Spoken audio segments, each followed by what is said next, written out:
Alright guys, what we have today is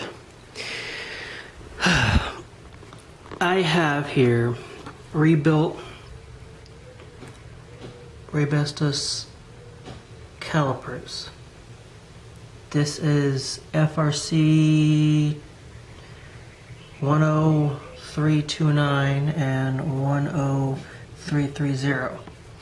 These ones are for my Prelude. These are the rear ones. Rebuilt, mostly disassembled, side and side. Now, these are the ones everyone asks questions about. Reassembly's FRC 10627, and here's a Cardone one because they actually didn't have any more Reassembly in stock. I ordered one and they didn't have any more in stock, and the company I ordered from actually had to go and order one from another company and then ship me that one. So, these, however, are not Prelude calipers. See, they're dual piston. These are actually from the Legend GS sedan in 94 and 95. So those are the parts you're going to be looking for. I don't have the part number for that one, but the part number should be FRC 10628, I believe. Or these are Cardone. I don't know if that's the part number on there, but there you go. Look at that number. So I believe that's the number, the 19B 1745. But I'm going to go ahead and be finishing the disassembly on them and prepping them for paint. So I have here is a grease and wax remover, tape,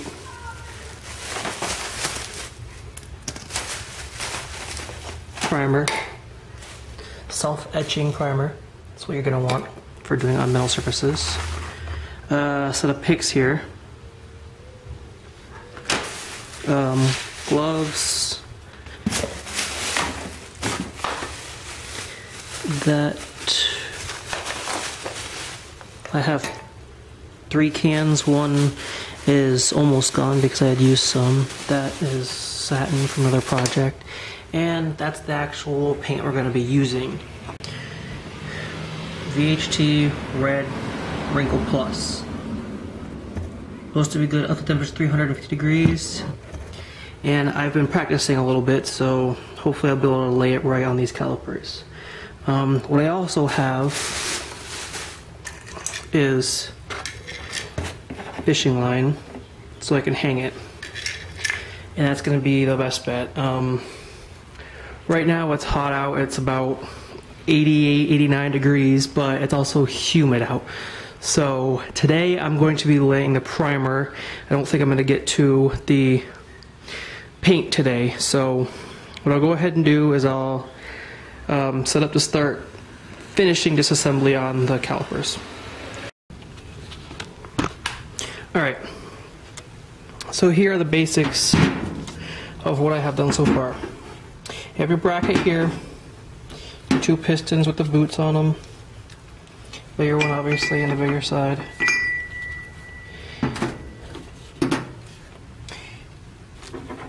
Your 2 bolts that bolt the bracket to the actual caliper itself, slide pins and the boots for the slide pins, and that's the plug that goes into the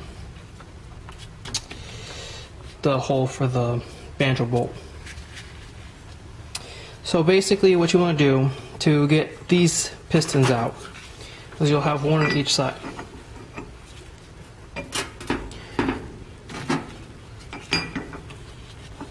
What most people recommend doing, you take and put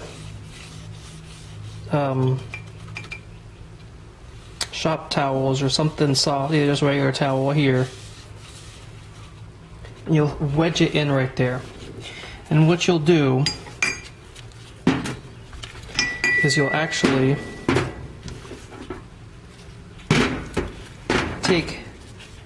make sure your bleeder bolt's tight, And then inside the hole where you would have hydraulic lines going, or your hydraulic line for your actual brake, your brake line going, what you want to do is hooked up compressed air, and as that compressed air fills up the chamber, it will actually force the pistons out slowly, one or the other, whichever one is usually stuck less, start to come out. Once that one is fully released, I actually had the bigger one, I think, on this one, on both sides. The bigger one came out before the little one. The bigger one came out, boom. So the little one's still stuck in there. Now obviously you're just going to have no buildup of air because it's all just going to be coming out of this one cylinder. So what you're supposed to do, or what I did anyways, take the piston and you push it back in there just a little bit, just enough, so it's sealed up in there, just a little tiny bit. Then take your towels, or actually what I did is I took a piece of scrap metal. I have lots of scrap lying around, and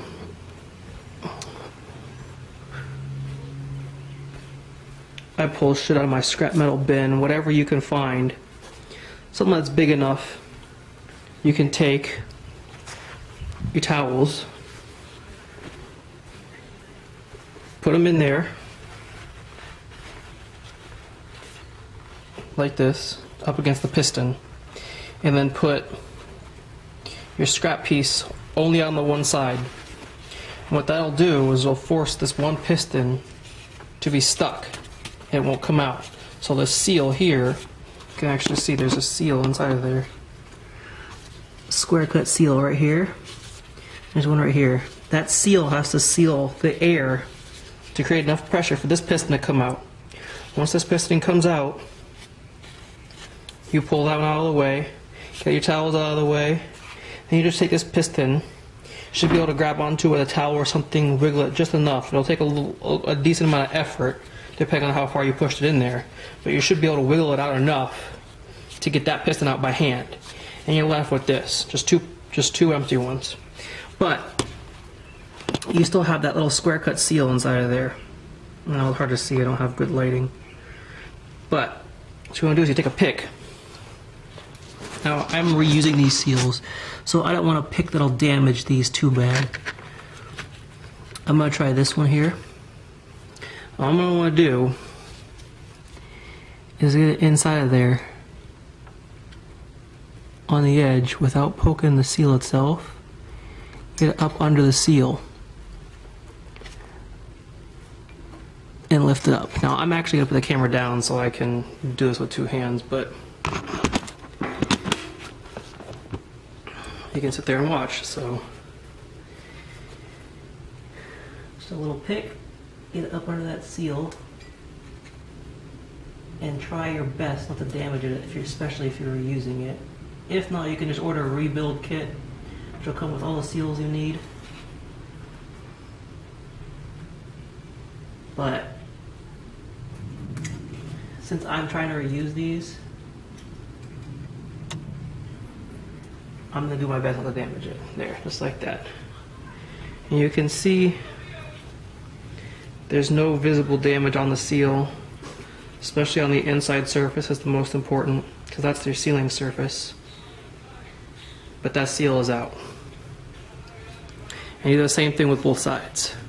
I'm going to recommend putting these seals into a baggie with your boots, your slide pins, because those are all going to be covered in grease, and you're all going to have to you want to keep them moist, and you want to keep them greased. So I'm going to keep them in my baggie. I have a baggie for each one so I don't mix them up. One like that, and then I got this seal here. Same thing. Up under it, peel the seal out, and there's this next one. Now both these seals, different sizes. One's slightly smaller than the other.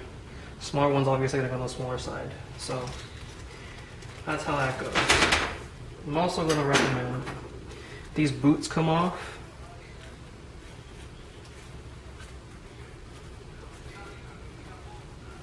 And the boots go in there. Both sides. And while you're at it, you might as well throw the pistons in there too. The only thing that doesn't need to go in the bag really is your bolts. And there you have it. Your caliper is completely disassembled other than the bleeder bolt. But we'll pull that out before paint. So that's that. And it's the same on both. I'm going to go ahead and show you a real caliper though. I'll get that one set up for you. Here real quick, I'm going to show you just how to get these boots off. Well, first I want to pull these brackets off. 2 brackets off. These are just your slide pins. What you want to do basically is just pull on them. And one of the sides will break loose. I actually hit the stand there, but usually the pin comes out before the boot comes off. Put the pin in. The boot, all you do is just kind of push one side a little bit, just like that. Same thing for the other side.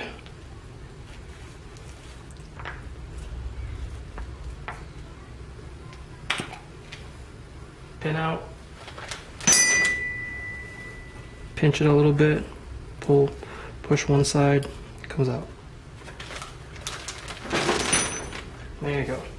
Disassemble. I'm going to end up having to clean those out before because I have to bake these in the oven to cure the paint. So I'm going to have to clean out all the grease out of there before I do that, but that's later. Alright, so here we have a rear caliper. One of the first things you'll notice on it is the piston has this funky little plus on it. And you're like, okay, well, it kind of looks like maybe like a screw or something. You could put like a Phillips head screwdriver in there, right? Well, yeah, basically. You actually look at the back on the piston, there's a hole, and it's threaded. You can't really see through the bag, and it's too dark anyways. But inside the caliper itself, you'll see there's what is akin to threaded rod or something. And basically to get it out, you want to take something flat. They have tools for them, but what I ended up using was just a pair of wire strippers, and I was able to just put it in there, turn it enough, just like a screw. Counterclockwise to loosen it, comes out. Same exact function as when you do the other thing. It gets part way up, you have to pull the boot off a little bit if it doesn't break off on its own, and then you have to wiggle it out a little bit because obviously you can't force it out with forced air, compressed air. The other thing you'll notice on these is that you have here a coil spring.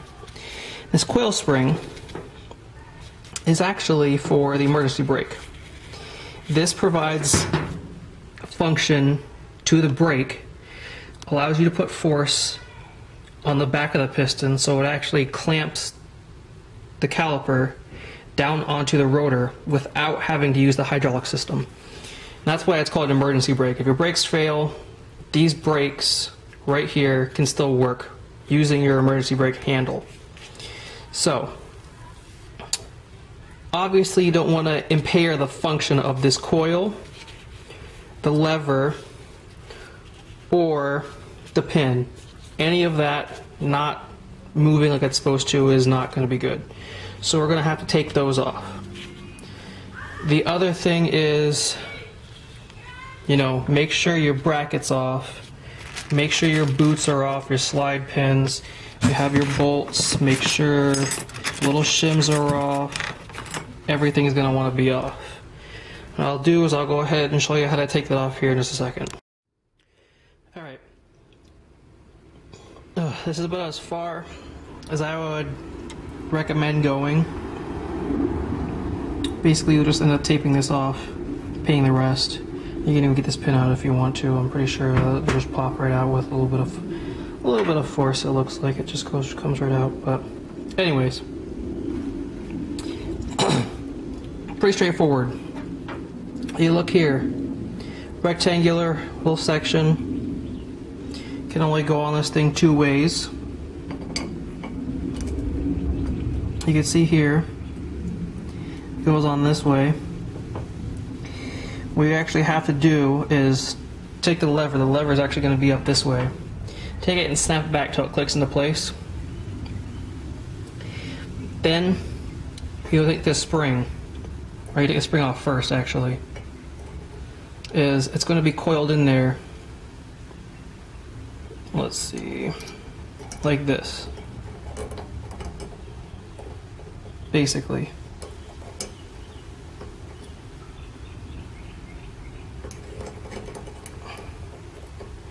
What you need to do, I recommend doing, compress the spring this way by pushing this back and then pulling it out. Being careful, because the minute you get it up over that edge, it's going to want to pop out. So careful once you get up over that edge, pull it off. And this nut, it's a 17mm nut that sits on top here. Nothing special to it, just pop it off. Loosen it up. There you go. And you're going to loosen it up, it's going to want to turn back. So it's going to turn back and lock into place on this. Then you have to pop it back again.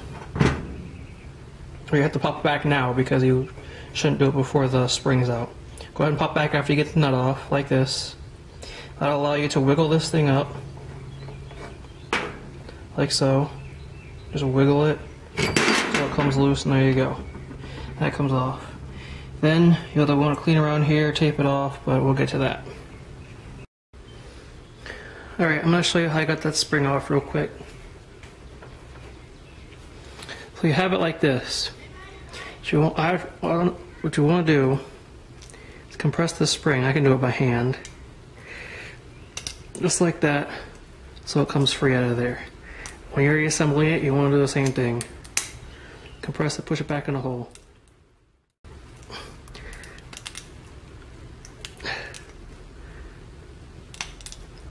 Just like that. The spring will come free.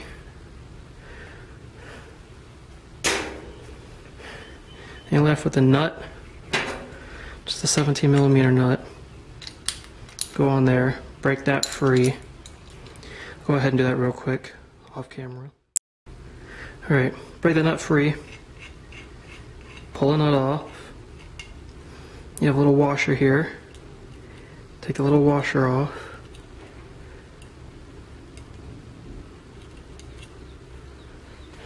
We'll set those down. You can see you're left with that. Now when if you try to wiggle it off now, well, I guess you can. Just wiggle it off, you don't need to pull it over. That easy. Bunch of grease everywhere I gotta clean up. Cool. But there you go. You end up cleaning it up, and that's what we'll paint. And that'll be it for that part. I mean, get it all apart, we'll get them cleaned up, get them painted. As far as rebuilding them goes, that's basically all there is to it. There's nothing else you need to do other than replace the new seals, pack new grease if there's grease. You're going to want to use a little bit of either brake fluid or a little bit of grease you can use on those seals when you install them. Other than that, rebuilding them, putting them back together is the exact same way as you pull them apart. There's no real special tricks to putting them back together. But other than that, you know, pretty simple rebuild. Not a whole lot there is to it. The only hard part is getting the pistons out. You need compressed air, and getting those square cut seals out. You want to have picks to do the job. And that's about it. As simple as that.